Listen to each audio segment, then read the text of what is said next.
Hello, everyone, and welcome to today's webinar on disaster recovery and resiliency. We have with us today Denovo's CTO, Paul Scheer, answering some questions we run into on a daily basis about these things. Welcome, Paul, and thank you so much for being here. Hi, Skylar. Thank you so much for having me. Of course. So there are a few questions that we see all the time regarding disaster recovery and resiliency. One being, how do they differentiate from one another? So disaster recovery and resiliency are really similar. So it's easy to conflate the two, but they're really two separate things.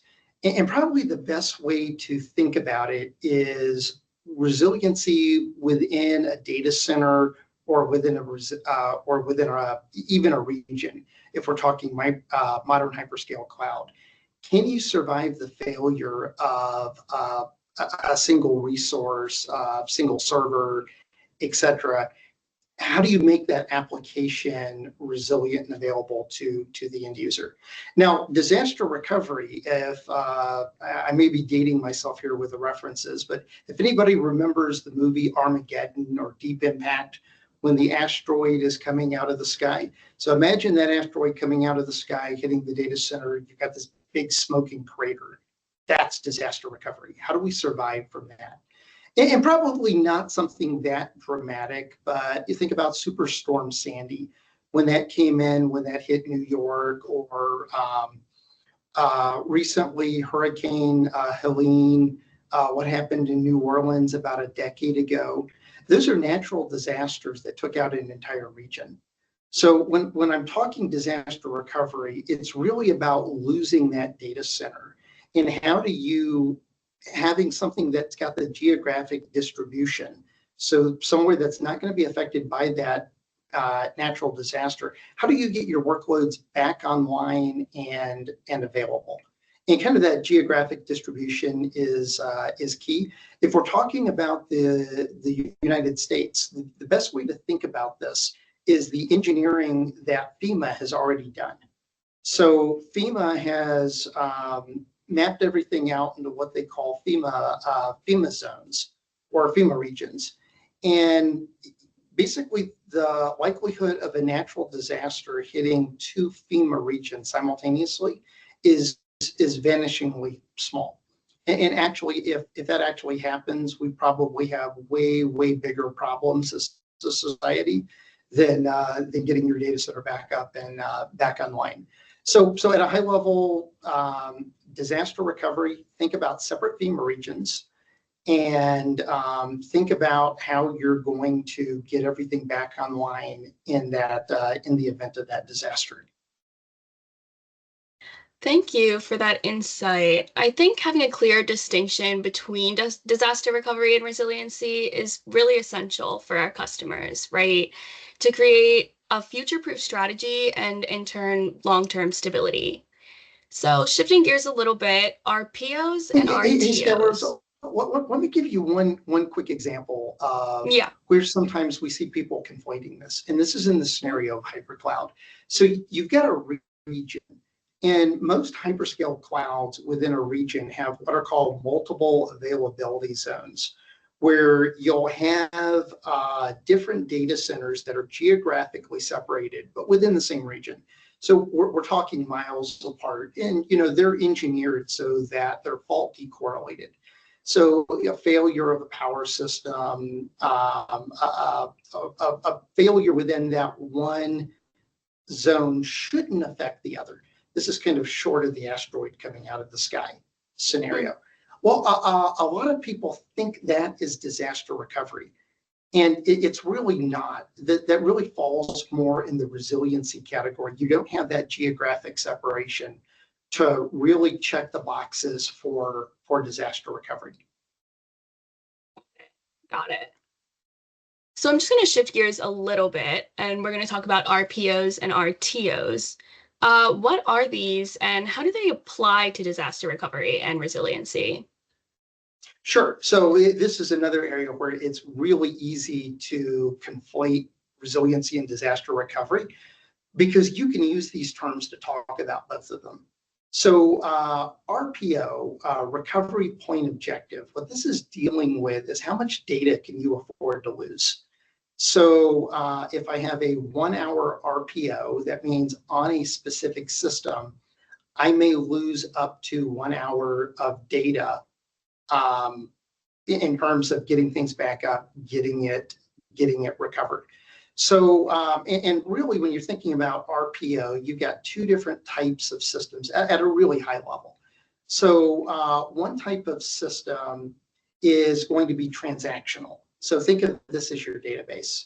And with a database, you want as low of an RPO as you can get. A customer puts an invoice into the system.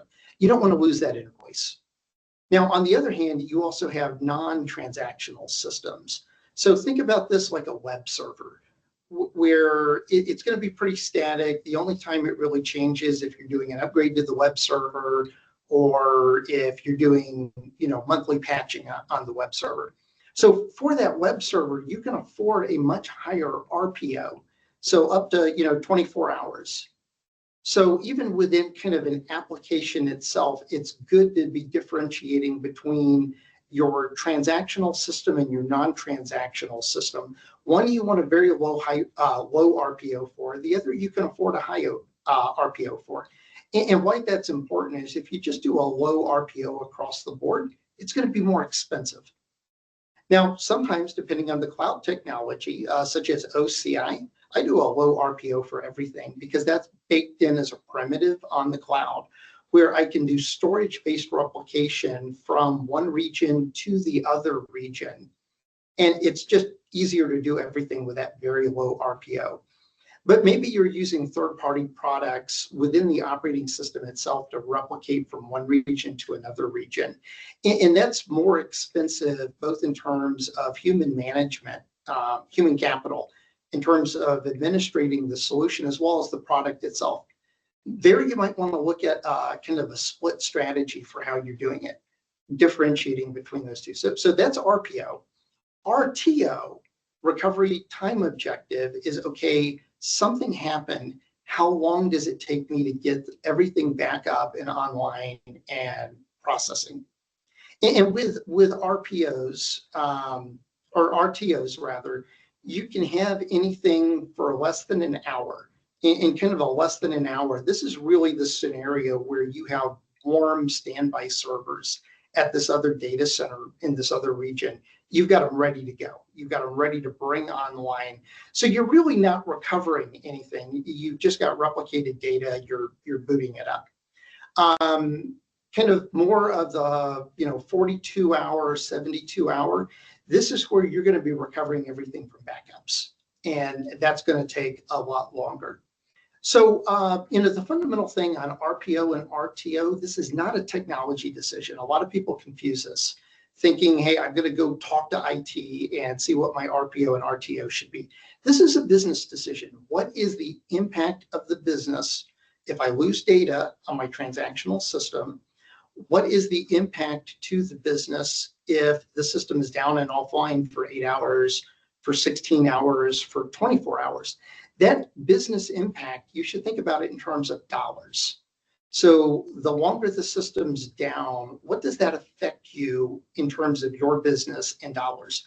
So I worked with a produce producer or produce packer a couple of years ago. And they had a scenario where for every hour that their ERP system was down, they were throwing away somewhere between $50,000 to $100,000 of fresh produce for every hour of downtime. So it was very easy to do the math for them in terms of what they needed. They needed a very low RPO. They needed a very low, very aggressive RTO. And the reason they were throwing that away, and it just really offends me, all of this perfect produce that's fresher than what you would get at a grocery store, they're throwing away. And the reason is there's this entire supply chain. And it's got to have this level of freshness when it leaves the distribution center, or it's not going to be fresh enough on the shelves of that grocery store. So they have SLAs too with their customers, the grocery stores, and they're not going to hit those SLAs if their ERP system was down. So just an example of kind of how to think about how to quantify business impact in terms of specifying what your RPO and your RTOs need to be. Great, great. Thank you so much for clarifying that. I really think it makes a clear and relatable picture of these concepts and how they can be applied to real world settings too. Now more than ever, security is so important, and focusing on these things can really minimize that downtime or data loss, which can really be key for customers. I do have one last question for you. In order to achieve these low RPOs and RTOs, what technologies do you recommend? So if we're talking hyperscale cloud, for instance, Oracle Cloud Infrastructure, volume group replicas is my go-to technology. It's basically storage-based. It sits underneath the operating system, underneath the database instances themselves. And it's just asynchronously replicating everything from one region to another region. It's one of those things, set it up and forget it. And if you bake it into your server provisioning process, you're covered. It's like the easy button. If we're talking a private cloud scenario, I would recommend storage-based replication. So let's say you're on an IBM V9100. You've got one in one data center, you've got one in another data center. Configure your underlying storage to replicate from one to the other, or if you've got half your workloads in one, half your workloads in the other, they're replicating back and forth to each other. You can do the same thing on NetApp or pretty much any of the modern storage platforms. If you're on AWS, unfortunately, they don't support the native replication kind of underlying the hypervisor, but they do have something that installs into the guest operating system itself. Their DRS product used to be called Cloud Endure. That does a really good job replicating from one region to the other. So AWS, that'd probably be my go-to solution there. Trying to think of other technologies. So if you're using database as a service, so let's say on Oracle, you're using the base database service, I would use DataGuard to basically replicate from that one region to the other region. SQL Server, you might look at doing the same thing, always on clustering.